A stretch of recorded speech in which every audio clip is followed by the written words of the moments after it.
A KwaZulu-Natal doctor is in deep water for his response to the COVID-19 pandemic. Dr. Shankara Chetty is now being investigated by the Health Professions Council after he spoke out about the risks of the COVID-19 vaccine and alleged medical censorship. He joins me now live here to talk more about this. Dr. Chetty, good afternoon. Welcome to today. First up, let's just start there. Why are you in trouble? Well, I'm hoping my hearing on the 17th will give me that information as well then. The council has brought charges against me for unprofessional conduct, but none of the charges seem to make any sense to me right now. Okay, but my understanding is that's all because you've been highlighting some dangers around COVID-19 vaccine, particularly for children. Yes, Dan, to give you some perspective on where this comes from, I started seeing patients physically myself in 2020, and I understood the nature of the illness and how it causes death. I quickly understood that we were having an allergic reaction to a protein on the virus rather than any severe viral infection. A majority of patients who had severe illness initially had a viral phase from which they seem to have recovered. And they progressed into a second phase, which was a hypersensitivity-triggered allergic process that led to severe inflammation and coagulation. By examining patients myself, I figured this out, and I started treating it as such, as a biphasic illness. Not everyone goes into the second phase, and so I had to educate patients about watching for that second phase a week later. And over the course of the pandemic, I've treated over 14,000 patients myself. I've educated doctors around the world, thousands of doctors around the world. I've been asked to present to the academic society of my medical college as an expert COVID faculty. And all the doctors around the world have had the same outcomes as I have. No hospitalizations, no deaths, and we've negated the need for oxygen. And so towards the tail end of 2020, I realized that the problem was spike protein. Spike protein was causing the allergic reaction. And so using spike protein in a vaccine seemed a nonsensical thing to do. And I've been speaking out against using new technology with the spike protein as a vaccine would be dangerous. And so I've been speaking out against this from day one. I understand the structure of spike protein and what it would do in the human body. And so I predicted the side effects of the vaccine. And of course, all that has come to bear. Now, if someone falls and bumps their head, you suspect a head injury. That doesn't make that suspicion unlawful and going against mainstream. And my suspicions have all proven to be true. And so a lot of other doctors have advocated for the stopping of this vaccine. Clearly, it was not proven to stop transmission or stop infections, has no population-based benefit. Is this allergic reaction to this protein? I'm not. You've mentioned the name. Yes. Is it also? Does it affect adults as much as it affects children? Just to put that into context, in the first wave, we found people over 55 that were badly affected by the first variant.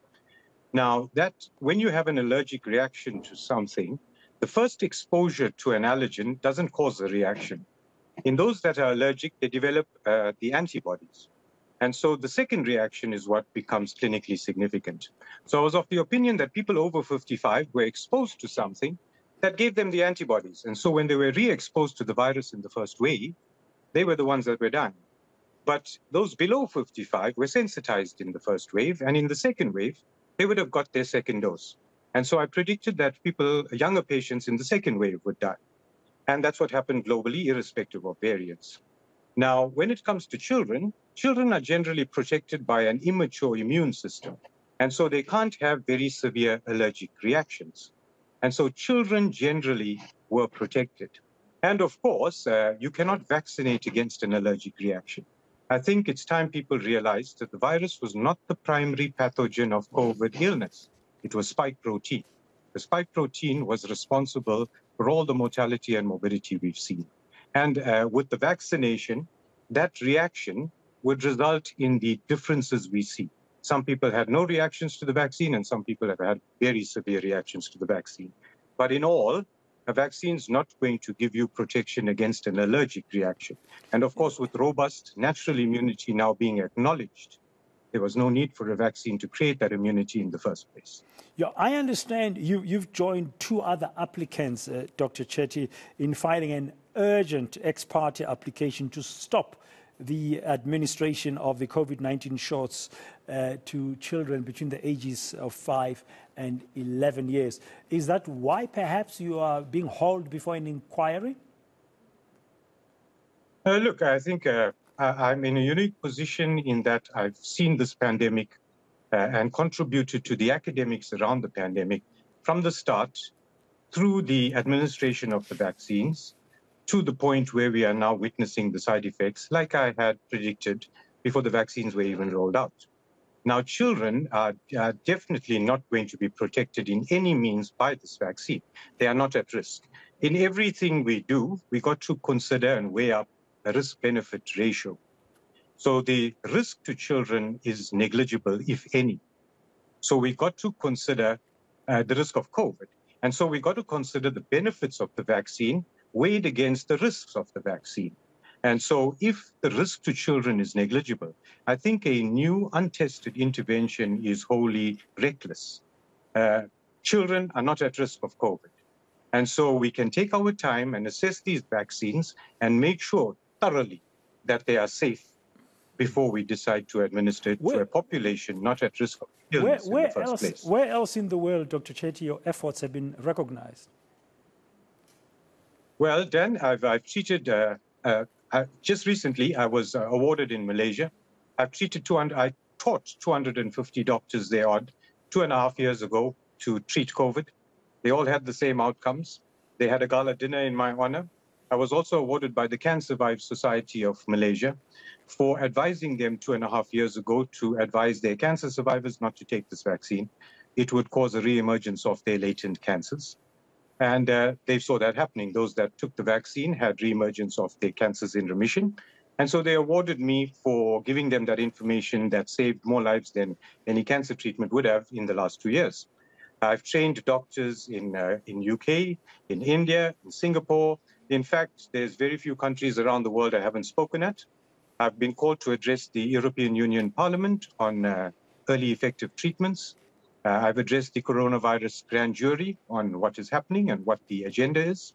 So yes, I've lectured and I've spoken around the world. So the South African Health Professionals Council is bringing you into inquiry while your work, and as you've just outlined, is being recognized and you've been awarded for it in places like Malaysia.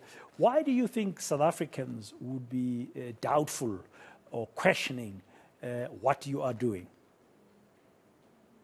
I don't think it's the South Africans that are questioning what I'm doing. I think it's the people in charge of the pandemic itself. We are facing a novel virus causing a very unusual illness. It is new to medical science, so no one is an expert. And I think the frontline doctors who put their lives at risk to treat patients were the ones that would have gained knowledge first in this pandemic, and they should have been considered the true experts of the pandemic. None of the public health authorities that are self-proclaimed experts have ever treated a COVID patient. And so they have absolutely no clue about treatment.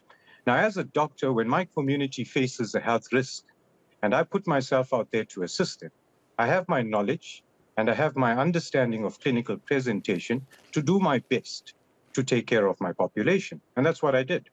In June 2020, I wrote an article about my findings. This was published in Modern Medicine, a peer-reviewed academic journal in South Africa in August that year, and it went out to 25,000 doctors. This is something that has been taken up by researchers around the world and have been proven to be true.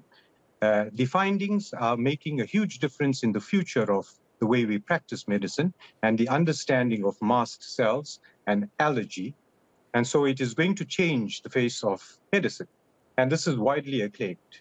And so I think it has come as a shock to both the scientific, research, and medical communities that this case, a truly frivolous case, has been brought against me. Okay. I think the Health Professions Council is basically afraid of the truth and playing host to some other parties in this matter.